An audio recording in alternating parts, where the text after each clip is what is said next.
Hello, everyone, and welcome to an episode of Lost to the Rabbit Hole. We're doing it a little differently. We're doing an evening show with William, which is awesome. I've had William on before. He's the host of Paranormal Insight, Spooky Network. Welcome, William. Thank you so much, Josh. It's great to be here. Yeah, I appreciate the invitation, and it's always good to see you and have a chat. Yes, that was fun. I always enjoy our chats. How you been? Pretty well. I you make it through the holidays, and I'm still kicking, so that's a good thing. How about yourself? Good, safe, still alive.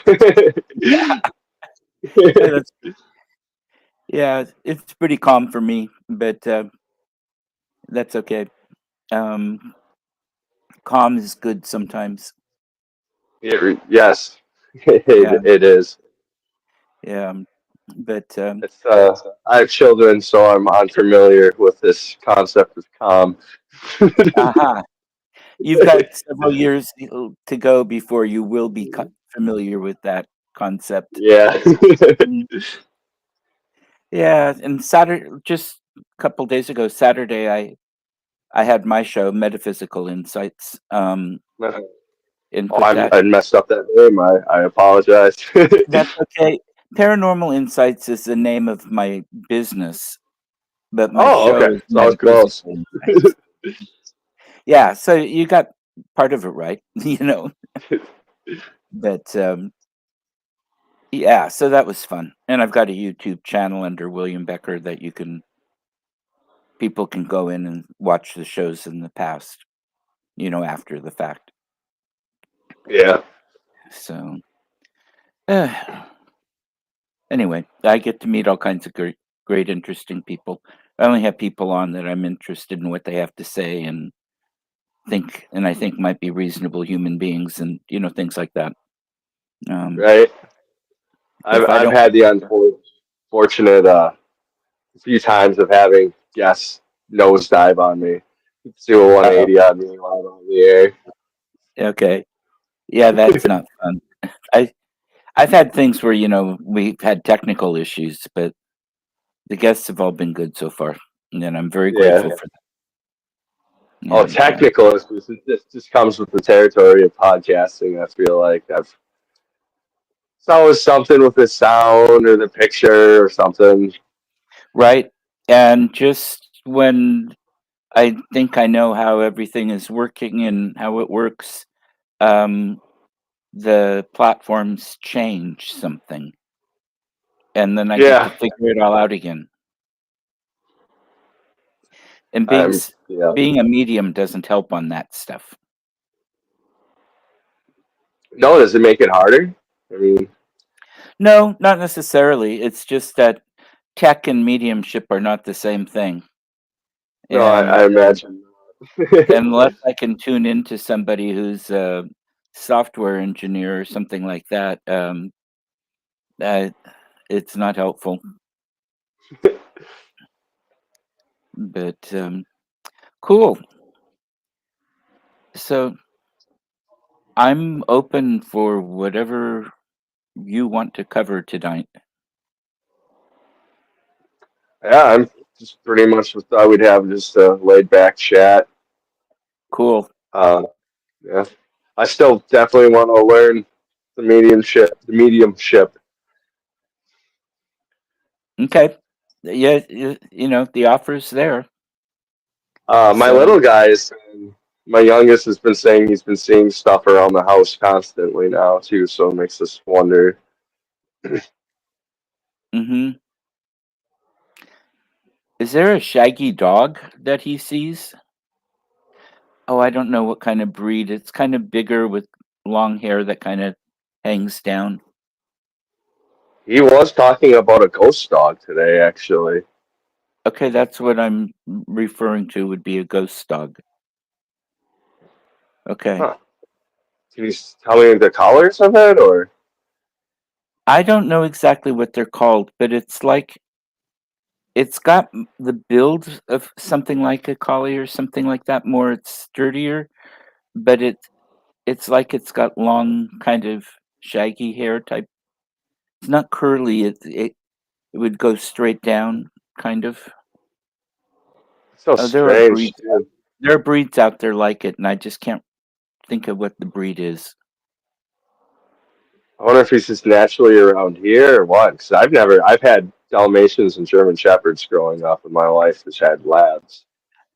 Yeah, that's not any of those. And so, yeah, it's just, something else that was on the place or something that's wandered in and found a friendly kid. Um, it's perfectly harmless, but, Good to know. yeah, it's just a dog, it's a friendly dog, so, um, kinda reminds me of the Saint Bernard, only it's not a Saint Bernard in the old Topper movies. Um, that's where people that a young couple died in a ski avalanche, and so did the Saint Bernard with the brandy barrel around its neck to get them or something, and so they inhabited the house that they had lived in, and a bank owner and his wife then moved into the house later, and, um, the bank owner had all these experiences with the dog and the couple, the ghosts, so, um, y it just kinda reminds me in general of the personality and kind of the feel of that dog in a sense. Wow. So, yeah, sweet dog. I wouldn't mind having one like that, except it would eat me out of house and home. So, It's funny. Our dog's kind of shaggy too. We have an Australian Shepherd. okay. He's around here somewhere.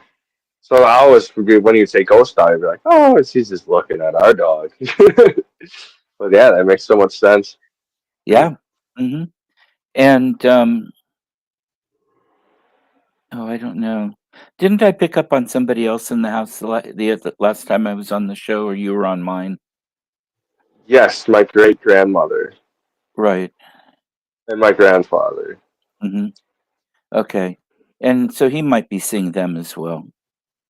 He actually does. He says grandma's ghost, which Hmm. kind of I was when he goes by their picture. So Okay. How old is he? he will be turning 4 in a couple Okay. of months. So he's at an age where he's far more open. He hasn't learned that he's not supposed to be able to see these things yet. Might sound crazy too, but I also he's on like another level with animals. Like I've never seen anybody like him before, so it's not surprising that there's like a ghost dog to him. Sometimes I think he's talking to my dog because he'll be like, "Yo, he's hungry," and I'll be like, "What?" And then like the He dog will come up and be like, "Yep." Yeah. Well, he might be, and, there are animal communicators, I know a couple, and they work mostly as mediums with animals, but I think are able to maybe understand living animals a bit too, that way. Um, it's fascinating. It's not like hearing the language exactly. I don't know what it is exactly, but it Right? seems to work for some people. I mean, they're people I trust. Just that my experiences with them, I feel good about what they say and what they have to offer. That's So, awesome. yeah. The whole thing reminds me of the wild thornberries or Doctor Dolittle with my son. It's cute. That's great. Kids can be so sweet Yeah, and when a they want. handful, at the same time. Yes, I have but all boys, so yeah. your poor wife, she's raising lots of kids, and one big one Yeah. and a couple of small ones.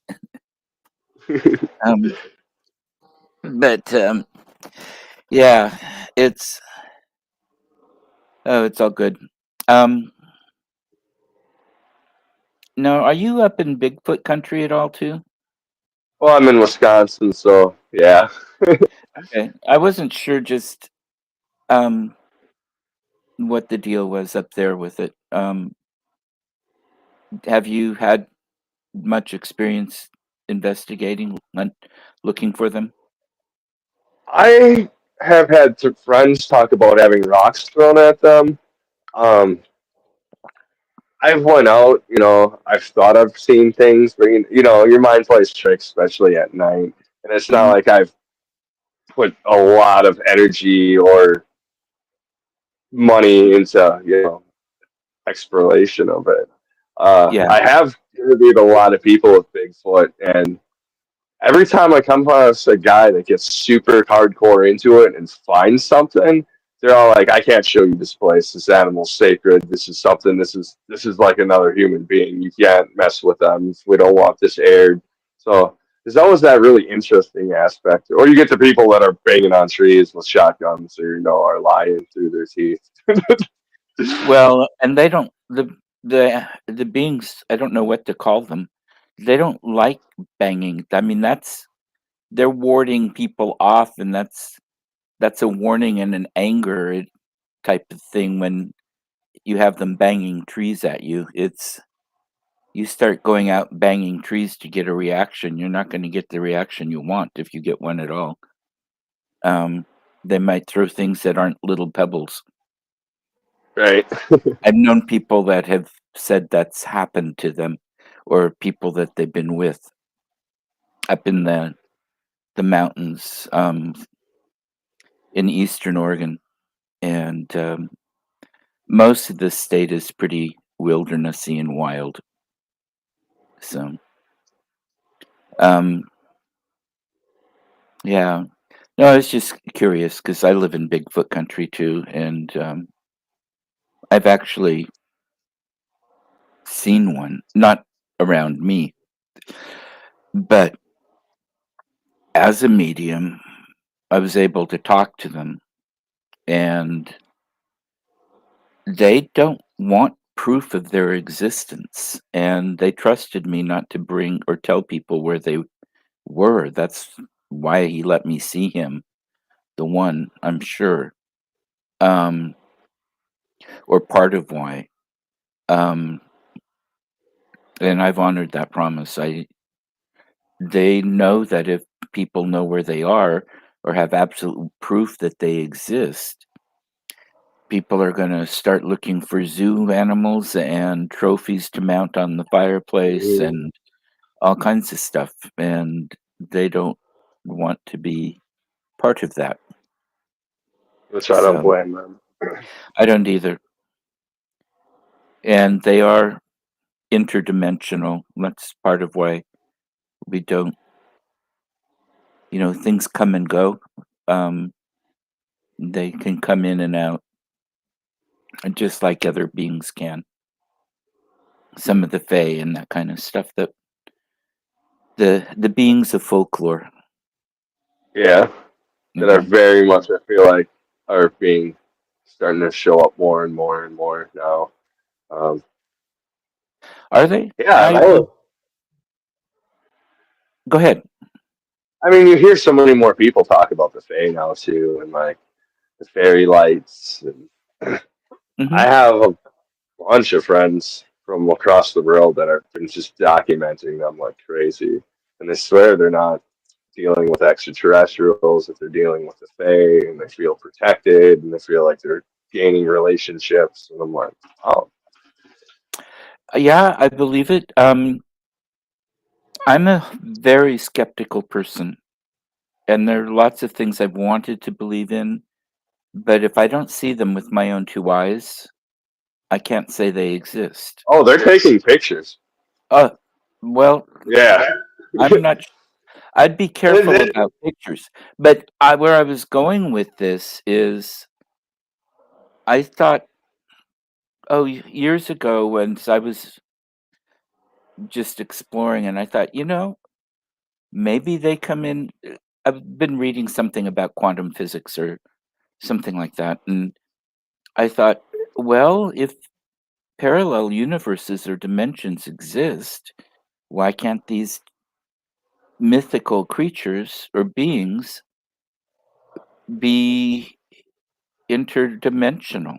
And um, I started getting from a psychic perspective, a mediumship, communication, and different things. But okay, is this my imagination? I know how mediumship feels when I get it. This feels right. But, and then I have physically seen them, including in the daylight, not for long at a time, but I know that there are beings there. And sometime I hope this year to finish a book on it. Um, I've done the research and I've got all my notes, and the photos of photographer I go with has. I don't think they will show up in photos, but um, or the photos we took, but he took. But it's not just in Ireland or Scotland that you run into these beings; they're everywhere. Mhm. It's funny. The friend that I have that's been taking pictures, she gets a lot of orb shots. Mhm. They look a lot different than like the UFO orbs, smaller and different colors. She's in Australia and she's been documenting them for a long time since I've known her like 2 or 3 years now. Yeah. Now, was she seeing these orbs with her own eyes, or with just through the camera, or just after But the pictures? both. Both? Okay. Because if her own eyes are seeing them, that's one thing. If it's just through the camera, that is 99.9% times lens flare, light. I mean, just so many kinds of different things, and of course, depending on the camera too. So, um,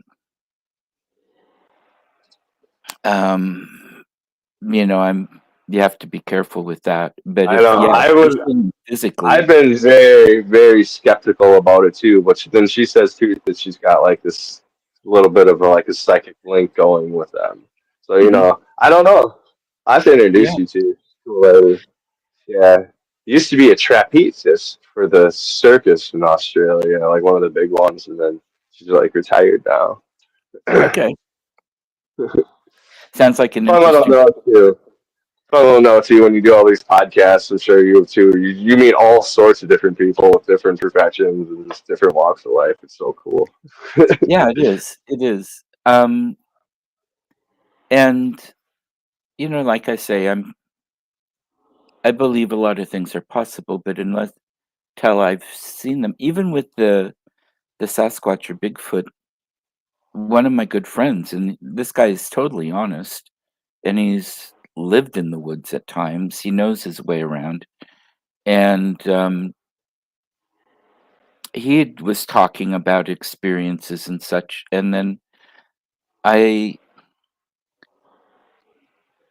I knew he wasn't lying to me. He believed what he was saying, but was my thought then, well, is he understanding it or interpreting it correctly? Or is his desire for it to be true influencing his critical thinking skills about what there is and all of that? But then he was leading the expedition when I saw it. I mean, we were out there to see if we could make contact, and we had quite a bit. And I had a lot of basically telepathic communication with them too, and as well as the Fae. There were lots of those, and including. Well, you know what it's like if you're in a dusty place and you've got turn the headlights on, and you see all Yeah. those tiny little things of light with you know the dust Hmm. reflecting the headlights. Well, as we were walking down this, it was a gravel road, but nobody was about. And there wasn't enough wind to do anything, and we weren't stirring dust up or anything else. It was in the woods, um, no flashlights, just ambient light from stars. There might have been a partial moon out, I'm not sure. And this huge trail, we'd been walking for a little bit, and then this huge trail of like a beam of these lights, these little tiny, just like dust in the headlights, came in a movement down the road from behind us and kept moving and moved. When they'd run into get to a person, you couldn't see them bend around, but they didn't go through the person. They came back and then went through and would be in front of the person again, um, and went on beyond where we were. And then when we started back, those lights came from further down that gravel road and came back towards us and then past us again. Um, and there were some larger ones on the side of the road, um, and there were a couple of beings peeking out of the branches of the trees. Um, it was great. It was really, Do I you, was very grateful. And so none of that was photographed. That was all physical. And Mhm. different people saw different parts of all of that. But I was the only That's one that got to see the Bigfoot. So, and we Do you did think go they get back. along? Like the Bigfoot and the Fae? Like, do you think they like live among each other and are like well aware, or do you think they're like shoved off in different pockets of the universe? I think they probably live pretty much within each other's realms and are in and out. And um, because the Fae have confirmed that the Bigfoot. I know I sound to people like I must be a lunatic, but honestly, I'm not. I've I speak from experience, not imagination, um, and ADHD as I lose my train of thought. Um, oh yeah, because it was the Fae that helped confirm that yes, the Bigfoot are elementals like they are. I mean, interdimensional beings like they are. Um, and um, it's an interesting process, and just like everything else, different individuals are different and different cultures are different. I mean, um, you're going to have different experiences with different groups or different individual beings. You can't put a fits all on them, just like you can't do that with humans. I Oh, don't call them people. I don't call them. I use the word being because it leaves it neutral, and they can tell me what they are. right, You know, I don't want to insult them by calling them us. right. But yeah, it's an interesting world out there. That's part of what I like about mediumship, and it's, that kind of thing. And that first expedition too, we had a lot of activity in camp. Things like oh, like nails on the sides of the tent at night, sounding like zippers opening or something, but nobody's zippers were opening. Um, some bipedal footsteps occasionally. Not much of that. Um, the last night, oh, it was cold. It was nasty, and I had my outside of my tent door. And yes, for those who know me, I did have a tent, and I slept in that for like 2 nights or 3 nights, two different trips. Anyway, I had a pop up that had walls, and one of the people on it had brought in a gas fire ring, and so we were all of us huddled inside there, and with the fire ring going and talking and all that, and um, um, one of the people was sitting right touch with his back touching the tent wall, and he felt a big handprint on his back. I had left some food down just to see if they would come and get it, just kind of around where the tent wall hit the ground, and there was kind of an opening, and it was wrapped. It was it was in a box and open. And I'm sure I saw movement out of the corner, out of the corner of my eye. As I looked over the hand, it disappeared.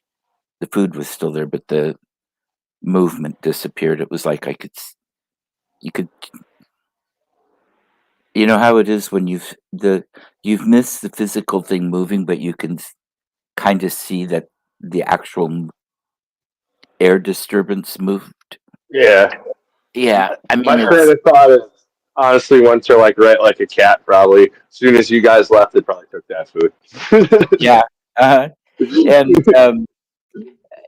it's um oh, it's great. And the second time we went, I'd had permission to bring a friend of mine who collaborated on my first book with me and is collaborating. He's a professional photographer, and he's collaborating on the Faye book with me. Um, and as we were just getting ready to get in the car and everybody was saying goodbye and just standing around talking for a minute, out of nowhere, um, a pebble came and hit him square in the chest. Not hard. It wasn't trying to hurt him. It wasn't trying to scare him. It was like saying, "Yes, we're here. Now you've had an experience. We are here." And this guy's tall. I don't know, 6'2", 6'4", or something like that. Um, and there wasn't anything. None of the people were in front of him. There was nobody else in the area. Uh, it There was a small ridge of trees, and then the ground sloped down sharply. We were up out in the Cascade Mountains, not on a mountaintop or anything, but high up in the foothills. And so, yeah, it's nice when they let you know they're there, but not in a way that's mean or threatening. Right.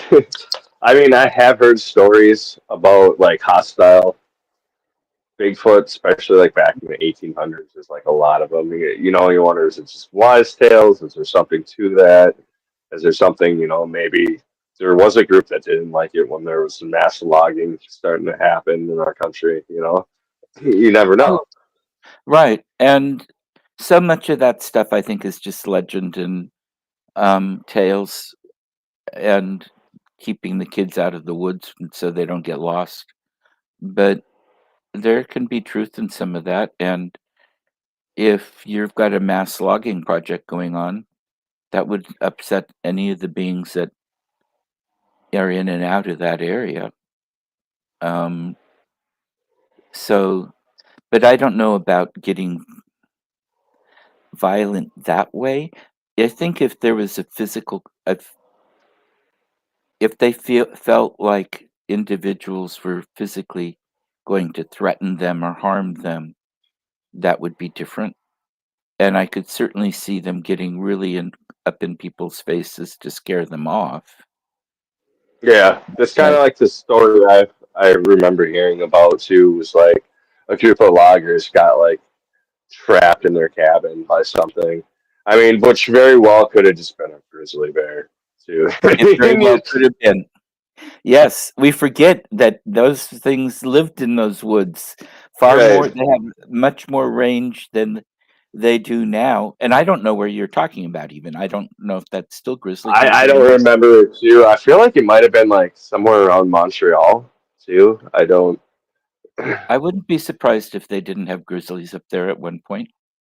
and I think it was like early. It was very early. And it was like 1700s too. The story is from Oh, yeah, like the and who knows start what. start of the logging, like the start of the massive logging industry. It's just starting, and there's a story about one logger gets, I think, injured, and then like late at night they're like something pretty much terrifies them and rips at their cabin until they quit.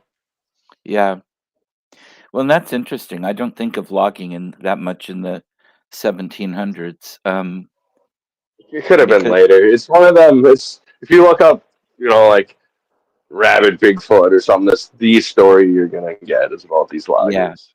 And I'm not saying that it wasn't from then, because if you go east a ways and up in parts of Canada that way, you have to remember I'm on the board of a friends group of a museum house that is the third oldest house still standing in the state of Oregon, and it's the oldest one in Clackamas County, and we're the original county. And it was built in 1842 or 1843. So not exactly ancient. Now there, yes, there were other things built before then, but Lewis and Clark didn't get out here till what was it, 1804, 1806, Yeah, and 1811 was the first um, Fort Astoria was started, I think, 1811, and that went back and forth with Hudson's Bay Company a little bit. War of 1812. Um, there wasn't fought out here, but it wasn't determined yet whether we were British or American. Um, and the settlers didn't come out till the 1842, I think, is 42 or 43 is when the Oregon Trail opened. And that's when people really started coming out to settle. Other than that, it was fur traders and trappers and things like that. The Native Americans had been here a long time, but yeah. Cook County. they didn't have those kind of tools and that kind of a industry for logging. I mean, they cut down what they used, but um, they didn't have the big tree saws and sawmills and all the rest of it. Um, and so um, things were pretty much the way they'd always been out here. So any real That clearing would have been done with fire. right. That's the other thing too. I mean, could you imagine lighting something like like them lighting their home on fire? I imagine they're probably not going to take it lying down, especially in Right. a time period where we're new. Like we're the new guys in the country. We're the Yeah. invaders. Yeah. Absolutely. And you know, we've we forget that, and every culture's been that way. I History is my passion, and particularly ancient history. Give me Mesopotamia, give me the precursors to Mesopotamia. Let me climb around an Egyptian temple or tomb or a 7,000 year old burial mound or something like that, and I'm in heaven. And um,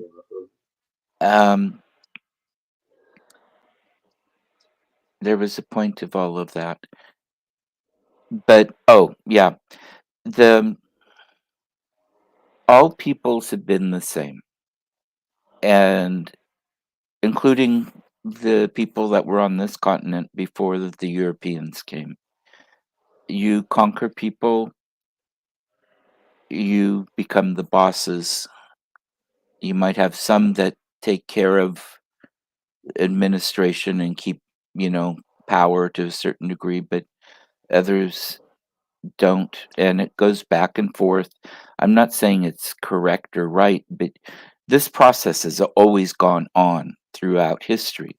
And it's been with every culture in every part of the world. And at least cultures that had enough people to be able to successfully do that. If you're in an area with just small populations, that might not be as big of a deal. Um, we had friends, people my mom and dad went to university with back in the 50s, and they went to teach in Africa someplace. I don't remember where, shortly out of school. Brilliant couple. He was one of the youngest PhDs at the time. Um, I think he was 27 and he finished his PhD or something like that, maybe younger. And there was one tribe on the top of the hill, one down at the bottom, and their house and compound and everything was in the middle. And I guess the school would have been there and stuff. And every once in a while, the war drums, and they had people from both tribes working for them, and the war drums would sound periodically. Arrows would go flying over the top of the house, and then an hour later, everybody's back to work and everybody's friends. Um, but the point is, there was some kind of conflict over something. It's just the way it, just the way the Word. human has been. Yeah. We want more than what we have, and whether or not that's to out of fear that we won't have enough or just what, I don't know.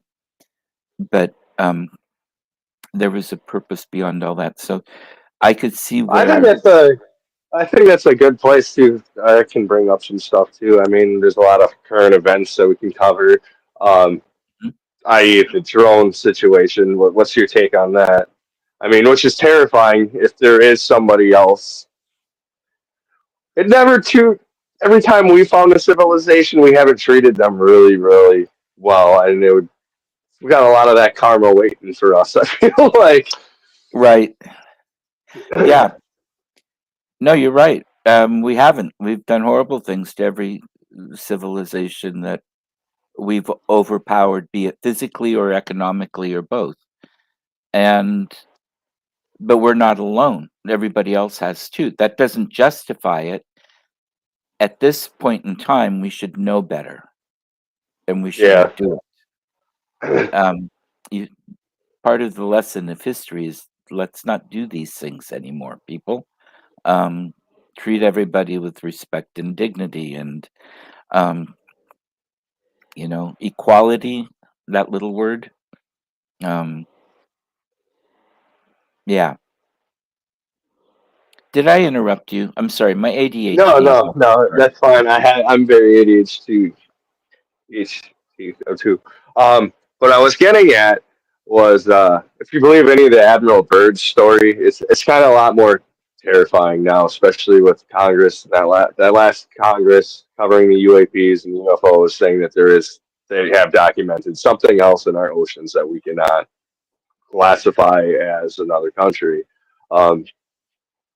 If you believe any of the Admiral Byrd stories and the Inner Earth stories, it's terrifying. One of the things they said was they didn't want us coming around because we pollute everything. Hopefully, it hasn't gotten to a point where our pollution is spilled over to somebody else where they're feeling the need to maybe cleanse our civilization. Oh, that's interesting. Now, I don't know those stories.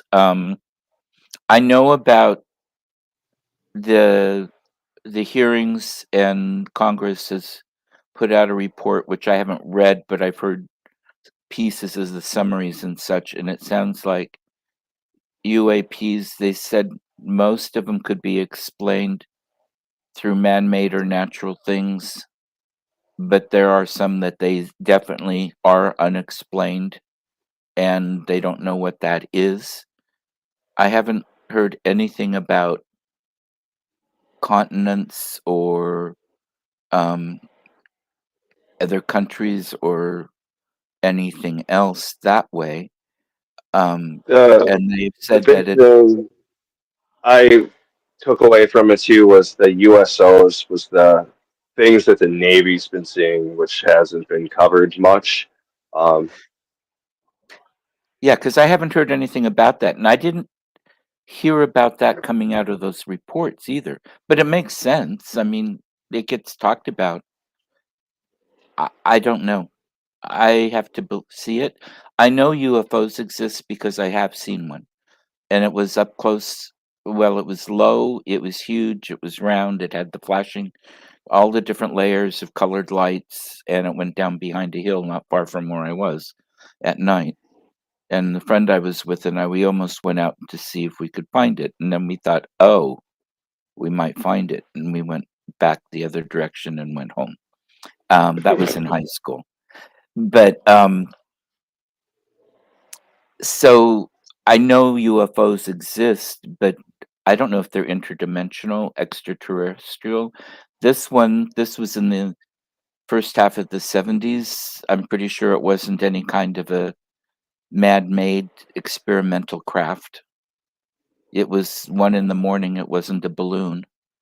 Um, and it was big and close and down. It wasn't a little pinpoint up in the sky. But so I don't know. Um, I hear about the sci-fi stories, and some of those are cool, but they were science fiction. So I'll have to look that part up. I'll have to see what the reports have said What about that. What do you make of all the drone sightings? That's weird too because last year or 2003 or 2023 they were calling them UAPs. Now they're calling them drones, and I it all think kind of just went away again too. yeah, I think there has been some pretty good explanations. I mean, I listened to Neil deGrasse Tyson talk about him, and a couple other scientists and such, as well as the government and Air Force or airports and such. And they said many of them have been normal manned craft planes flying legally. A lot, a lot of them, or most of them, have been drones that aren't necessarily more than before. It's just that people have started looking up more. I think because things were in the news or Mhm. whatever, drones are bigger business, and there are more and more of them out there, and so people are just noticing them more. Um, was one thing, and of course, people are going to try to fly around military bases and airports and stuff like that because they're idiots. Um, sorry to anybody out there that flies your drone around those areas, but Well, it is actually a felony. pardon me. It's to fly over an airport is a felony. It's a Yeah, felony charge.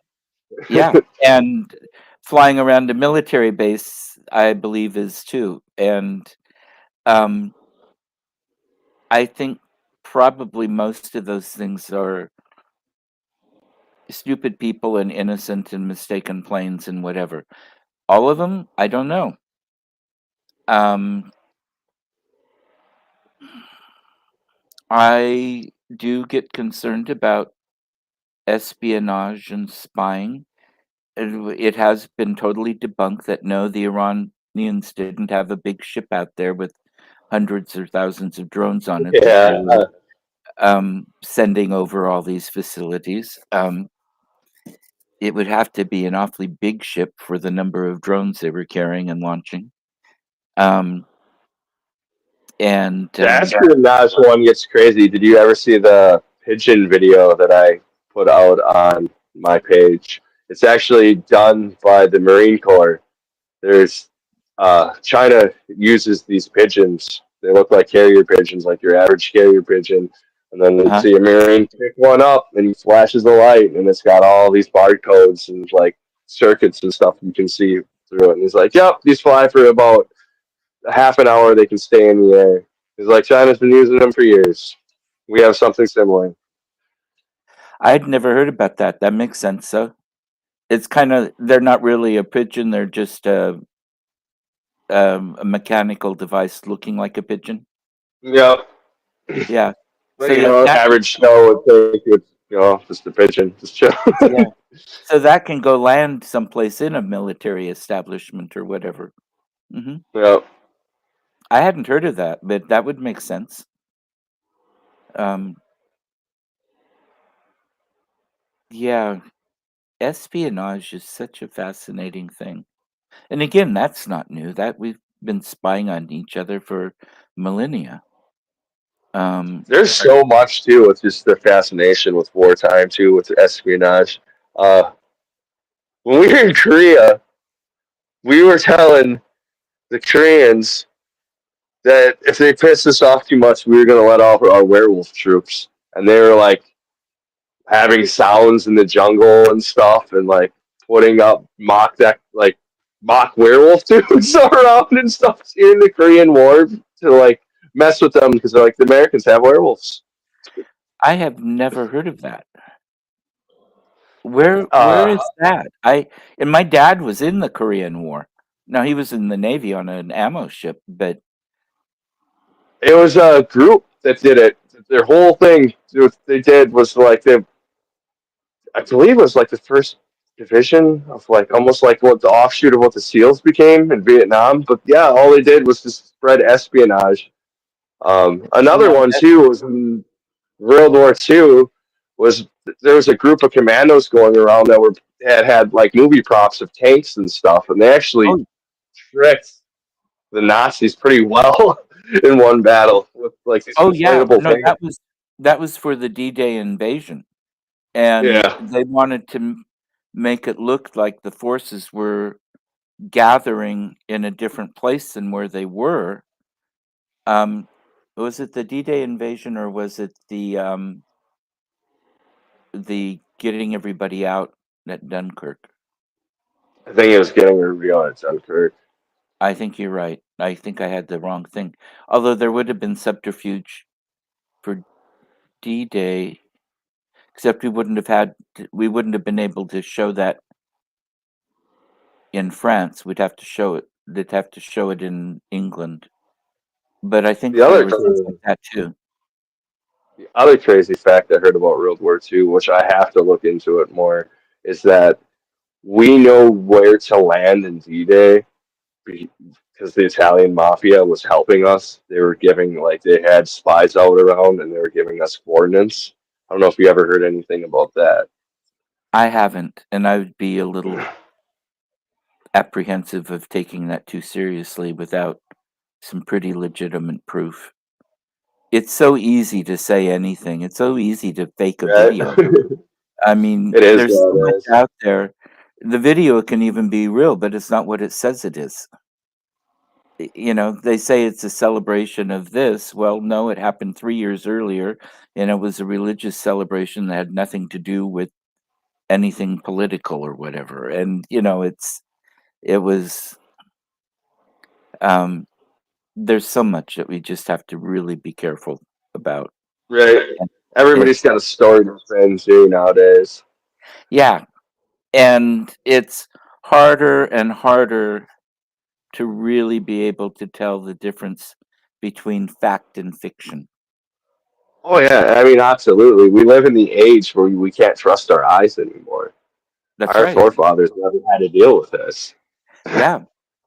Yeah, I'm old enough that I didn't have to deal with it. I mean, you could fake a photograph or a movie, but it was going to be pretty easily exposed You're right. because you had to do it with, um, we didn't have digital, and um, it's it's a very scary world in a lot of ways, and I'm not very optimistic about the future, to be honest.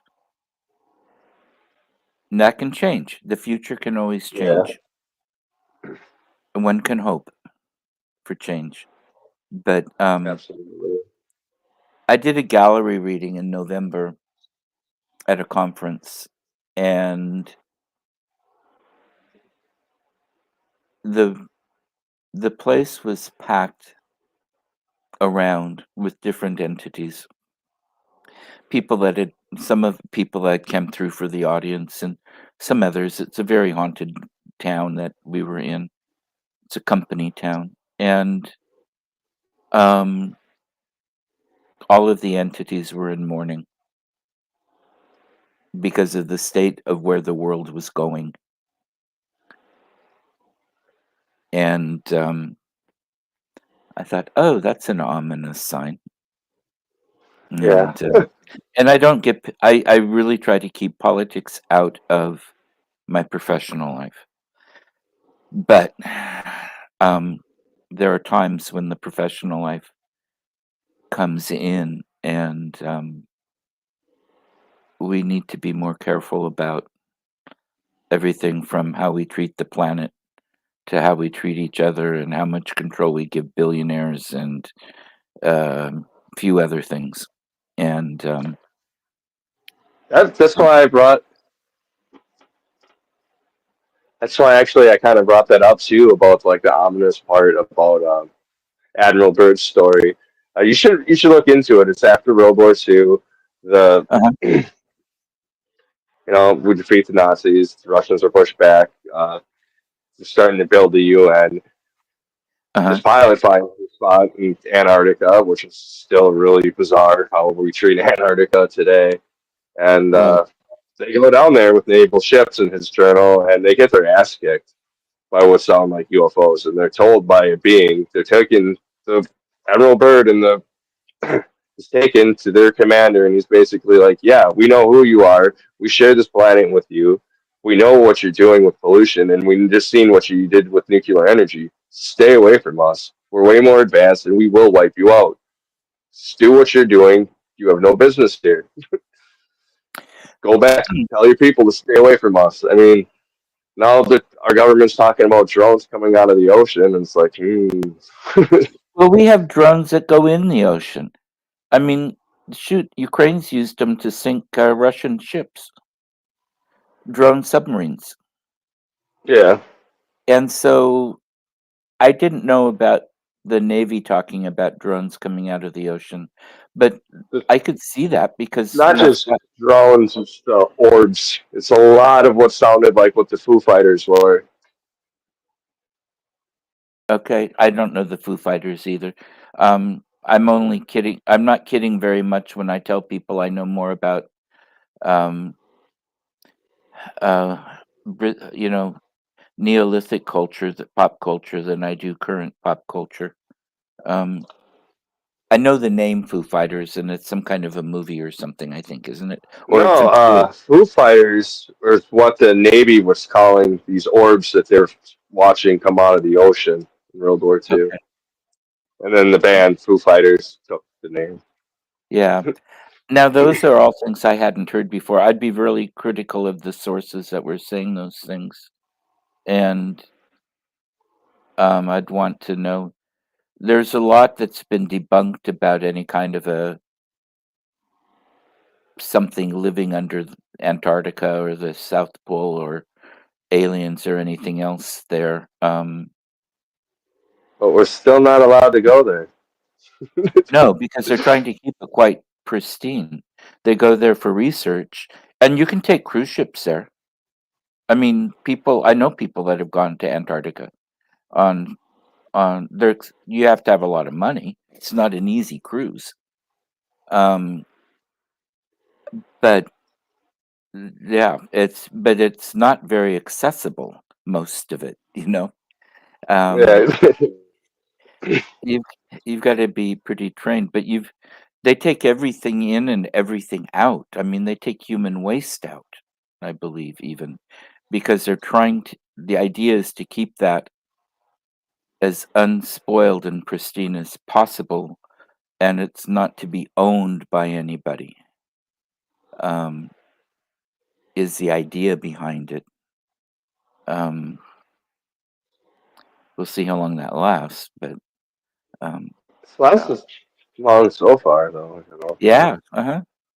Um, but a lot of that has to do, I think, with just how inhospitable it is. I mean, people have had their expeditions to, go to the South Pole and to do all the different things, and um, it's not an easy or fun journey. Even in quote good weather, it's a little bit colder than I want to deal with. Right? At least they don't have polar bears to worry about. right? Hmm. It is Um, fascinating though. I think this so cold that it's like one of the places on Earth that you can't get sick because it's so cold. you can't get sick. People do Yeah. get sick. They have No, doctors I who say mean, people do get sick. I thought in Antarctica it was so cold that there's literally no viruses living. Oh, the virus. Well, there might not be any in the Like there's natural like environment, but you're staying in a warm hut and house, and you've got people. So I don't know if other things are transmitted around or not. We'll have to look it up and see, do people get the flu in right? Antarctica? Yeah, that'd be interesting. Hmm. Um, I could see it. I mean, trying to think. With my luck, I'd dig up an ancient virus that took out a dinosaur back Right. when Antarctica was part of a tropical zone, and it would have dug up and warmed up and reactivated because bacteria can do that. They can be buried and frozen for forever, and um, they thaw out and get a hospitable condition again, and they're off and running. So, which is another reason why we need to be a little bit more careful with some of where we're drilling in expeditions and different kinds of things. Um, it doesn't help, but and I would think too, certain things. Well, Antarctica isn't that technically a desert? Most of it as well. I think so, but I mean, isn't a lot of that like frozen glacier land considered a desert too? Yeah, I mean, because there's I also like mean, parts of the ocean that are technically a desert too. yeah, because they don't get the moisture, and you can have snow. I lived in the high desert when I was very little, and it was be so dry, the snow, you couldn't make a snowball or anything out of it. Um, and if you're in a desert that gets that kind of thing, then often infections, it's the dryness. You're not going to get infection in the Mojave Desert as or in the deserts in Arizona nearly as easily as you would You just in. got to worry about them venomous snakes. Oh yeah, exactly. But if you go to the Amazon River, you're going to get the infections a lot more easily, as well as the venomous snakes, not to mention the ones that'll crush you to death.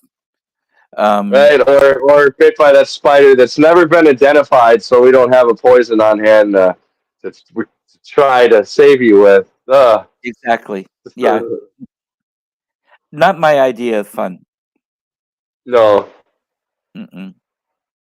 So, oh well, I don't know. It's an interesting world we live in. right. And I think that there's guys that went and just ventured into the Amazon with just muskets. yep, and not me. No, A friend of mine actually did do an Amazon cruise, small cruise boat down the Amazon, up the Amazon River. Part of that's it. too much like the pod of Anaconda. Yeah, exactly. It wasn't a tiny boat. I mean, this was a tourist thing, but were off. She had a wonderful time, but I would have been really not comfortable. So, And other friends have been to Costa Rica, and it's like, oh, there are these highly venomous snakes just outside the patio door and the rockery around their hotel room. You live on the, you have a hotel room on the ground floor. You don't know what you're going to get in there. Right. Yep. Oops. So, anyway, very good. So, I'm probably a little slow on the uptake. I've That's been fine. a bit tired all day today. So, yeah, but that's okay. Mm. Yeah. Are you doing any mediumship at all? Work at all? Um, I haven't so much so far. I mean, I kind of just been waiting to go with what you tell me to do. Well, we need to I just mean, set up a time when you're free and um, I'm free and we can just do it. okay, And um, start at the beginning. And go. It'd be great if you went someplace outside of your house that was haunted and or had beings of some kind. And although some of it we could do at your house too, but okay. yeah, Yeah, from what it sounds like, there's sure enough people around here. yeah, Any other side? exactly. Yep. But when you start talking to them, they might want to keep talking. So Right. it's like I often advise people that they might want to rethink an investigation in their home. Um, a medium, I mean, I can go in and talk to who's there and find out what's going on and help people make ground rules or whatever they need or not or something like that. Um, and you're not going to have quite the same thing as if you tell when you go in and you're asking them to be active to give you proof. Well, it's awfully hard then to say, okay, now we've got what we need. Thank you very much. Now don't do anything again. Um, one, it's rude, but also they don't always understand. So, Right. yeah. Eh, so this is cool. So, yeah, you just do these periodically, just kind of tune in and go live. Oh, my wife's just asking, do you always see them around, or do you choose when you want to open up enough to see them? I pretty much choose because I get distracted easily. I if I'm in the middle of a conversation, I may not notice anything going on. Or if I'm reading a good book, I may not notice anything. Um, I have stuff in my house a lot, but if I'm busy, I don't know. I just don't. That there is somebody down at the end of the hallway around the corner now. So there often is. But yeah. So it's fun, but it's being easily distracted is a benefit in this because I have to make a decision to pay attention. That's good to know. Yeah.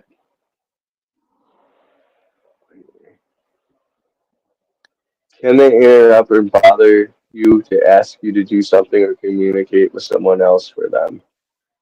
Hmm. Yeah, they can. Um, they don't usually for me. But again, that's because I'm busy. But now, like the other night, I was talking to somebody, and the topic, just the way the conversation was going and such, and there were people around him that had some messages he needed to hear, and so I told him. But the nature of the conversation was also setting me up to be aware and listen and participate in the conversation, but also be aware that of what was with him. And so that was, I mean, there we were in a party with probably 50, 60 people in the house in the patio. I'm not sure. And she said, it's really interesting. Thank you for sharing Oh, you're with welcome. us. Thank you for the question.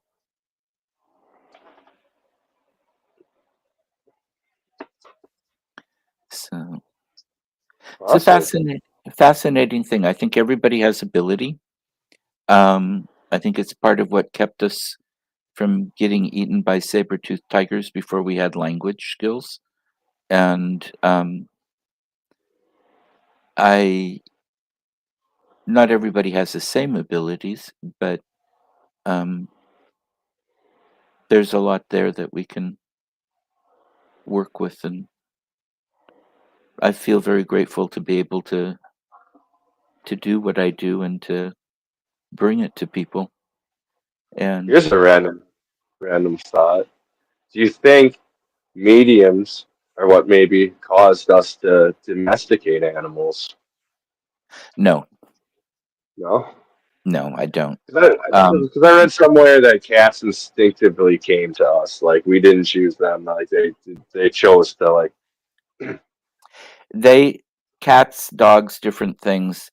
It there are some pretty good theories out there by the scientists and the historians and the archaeologists and all the people with the skill sets to really put that together. And often it was people would just these animals would find some of them that there was readily available food around where the humans were, especially after we started with some of the agriculture. Um, That, that makes a and lot of sense.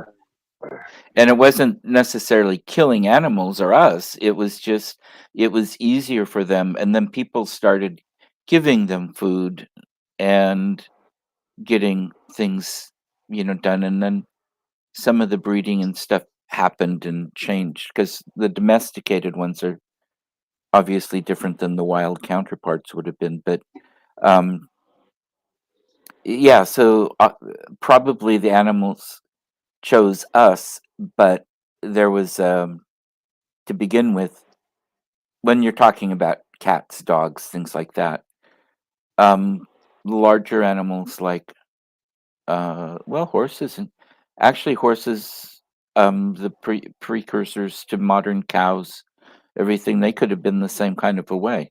Um, especially when we started growing grain, because we probably had um, agriculture as far as growing foodstuffs before we had, and manipulating foodstuffs to make a better variety for planting, survival, crop yield, and everything. It's you just keep the seeds that do the best, natural selection type Mhm. thing.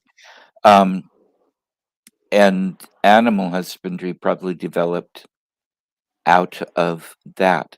Now, with the larger animals, cats, dogs, birds, that could have been earlier, perhaps, because it would have been a little simpler. Um, but yeah, I don't think it was mediums at all. Um, now, people may have been a little bit more understanding of animals at the time. I don't know. So yeah, good Just question though. an Yeah, interesting thought. yeah. Because I've heard that about horses too, that they're like really sensitive animal that you could almost communicate with. Well, I think most people who own horses have that kind of a bond with their horse. Um, and people have a certain amount of that with their cats and dogs. Um, I mean, a domestic animal has a whole different way of being, and it's pretty dependent on us for its livelihood, and it knows it. Yeah, Um, it doesn't necessarily mean it knows it in the thought process that we have, but it knows that when I come here, I get fed, and right. oh, that guy gives me food and water, um, things like that. And if I'm not around for that, then I have to go find it on my own. And that's that's a lot of the start anyway, I think. But it doesn't mean there isn't a bonding otherwise. I grew up, we always had a dog, and usually a couple cats. Um, Same. yeah, and you build a relationship with them. It's not like building a relationship with a human, but it's still there. Right. Talk to Hmm. some people who definitely think that it is, Yeah, but I agree with you on that. yeah, and that's fine. And for the most part, I don't expect anybody to believe me just because I said so. If I'm talking about history, something like that, I'm no expert by any means. I don't call myself a historian, but I do have a bachelor's degree in it and a love for it, and I've studied it to various degrees all my life. So I know a little bit. Um, That and you travel everywhere. when I had money too, I'm in great distress because the travel funds are gone, and I haven't figured out how to fill them back up again yet. And so I haven't been out of the country for just over 3 years, and I find it to be really quite unacceptable. But we do what we can, and I'm very grateful for the trips I've had. I've gotten to go to a lot of the places I've wanted to go since I was old enough to hold a National Geographic on my own. What's your favorite place you've been? They're all so different. Historically, like Yeah. what was the most historically fun place you think you've went to? You know, like the most interesting history. Oh, Crete and Knossos was pretty much along those ways. Parts of Turkey. Um, Did you get to go to? I'm probably gonna butcher the name. Becker Temple. no, I didn't know how to get there until I was already most of the way through a tour I was on in Turkey. My last trip to to Turkey, spent a week in Izmir. I have friends that live there, so I had a hotel. It was easy for them to get to, and um, a nice hotel, great people, overlooking the Aegean, and bed and breakfast was like $50 a night. Um, so affordable, and it was a beautiful place and clean, and it was a very lovely place. And then I took a 2-week tour that was based on history, and I was on that tour. I met some people that had found out how to take a tour after that was done to go there, and I'd already made changes um, to my return flights because a National Geographic history tour I was scheduled to take in Greece canceled. This is just after COVID, or still COVID times, and so they changed it. And this is when I also spent a week in Crete, that same trip. But anyway, I just I knew I couldn't really reschedule those return tickets again. I had the excuse because the tour was canceled the first time, but to try to do it again a few days later wasn't going to work. And I I'm there are a few other places that I also want to go in that general area, and that's my next goal. The Mesopotamian areas are just incredible. Now, Egypt is there's no words for it, but we were pretty rushed everywhere we went on that trip. I had an hour in the Valley of the Kings to go to four temples. I mean, four tombs. I had 15 minutes in King Tut's tomb. Um, Abu Simbel, shoot, we spent all day flying. Um, I took taken a cruise, but the cruise Abu Simbel's on the other side of the dam. The cruise doesn't go that far, and all of that. So, um, the cheaper tour on the cruise ship I was on, they're small Nile boats, and this one was mostly empty. Um, they took a bus, and they spent 6 hours on the bus, but they got to see all this landscape from the bus windows, and they got all the time they needed at Abu Simbel.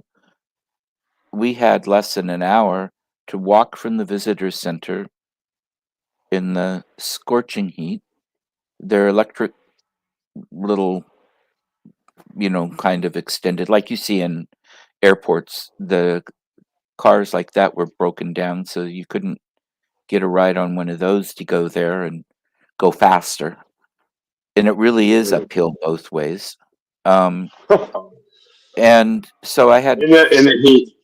yes, I had 50 minutes to see both temples and get back to the visitor center so we could get back to the airport to sit around and wait to get on the airplane to fly back to Aswan to um, get back on the ship and sit around for the afternoon on the ship. Um, so I want to go back and do it with. I booked a history tour, but there are some I found now with true historians, university professor historians, archaeologists who really know and do the work. Right? So, I heard that in Egypt, there's a lot of scam artists around too that'll be like, "Oh, I'm gonna take you to this tour," and then take your money and just dip oh, you you. never. If you're taking a taxi someplace, you have your hotel call the taxi. That was one of the things about this tour. It was a 5-star tour. We stayed in 5-star hotels. The ship was a 5-star hotel. Ship. You could have a raw salad. You could have ice in your drinks. Um, I still managed to catch a little bit of something. Um, but you have the hotel call the taxi, and the hotel concierge has the taxi driver's name, the cab number, the phone number. You arrange, and they arrange for that same cab to pick you up when you're done with wherever you've gone and bring you back to the hotel. You don't go out and find your own taxis. You don't go out and ride. They really discouraged us from even trying to cross the street much on our own. And where we stayed in Cairo, we were on an island and there really wasn't anything to walk to around the hotel. And it's a major, well, our little tour buses and such and minivans, there were only 11 of us on this tour. Um, you go through a modified entrance so you can't drive directly into the parking area, and the bomb sniffer dogs and the men with the mirrors are sniffing the coach and looking underneath for bombs. And then to enter your hotel, every time you go through the metal detectors and all of that, and have all your baggage and everything scanned. And that was the scanning of things was common just about everywhere we went. Um, and because I was there after, it was just a few years after the last revolution they had, and tourism thr- was horrible as far as everybody was hungry. They hadn't had any tourists. Um, Turkey was the same. My guide used to have 2 tours a month, and he was having one every 2 months. Um, Hard to feed a Well, family that way. yeah. Um, but I'd do it, but you just have to pay attention. We had armed escorts at times on the roads. There were gate points and checkpoints on all the different roads around, just going out to temples or touristy areas. we had somebody uh, a truckload of army guys with guns leading us on one road. Um, they were happy, laughing, and smiling, so it was very reassuring, actually. Um, Figured that they're not on high alert. I don't have to worry. Um, in Cairo, we always had he looked like a Secret Service guy, only thinner. Um, and the gun under the jacket, under the, suit coat, our security from the hotel. And so, yeah, you want all that. Also, then arriving, the tour director came and met me. I was barely left my gate, and so he walked me through everything. I basically had a fixer to get my visa and to get through customs and passport and all the rest of it. And you're not supposed to go back through those areas, but they all knew him. He was able to, and it really made life a lot easier. So I'm too old for adventure tourism. Right. So yeah. What do you think was the most haunted place that you went?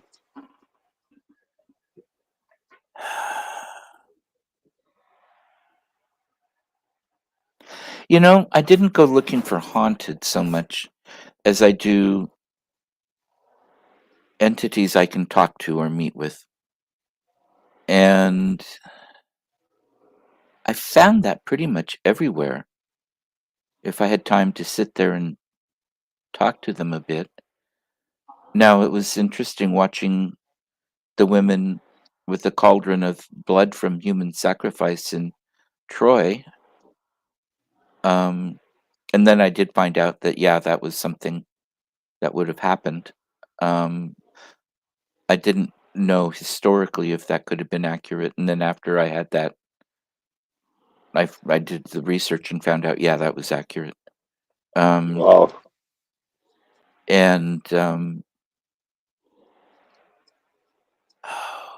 one of the places that was maybe most meaningful too was in Russia. My dad's family were Germans, but from Russia. We went to Russia in the 1760s. Just Catherine the Great brought in a bunch of us. And there was a tour to a bunch of the old German Russian colonies.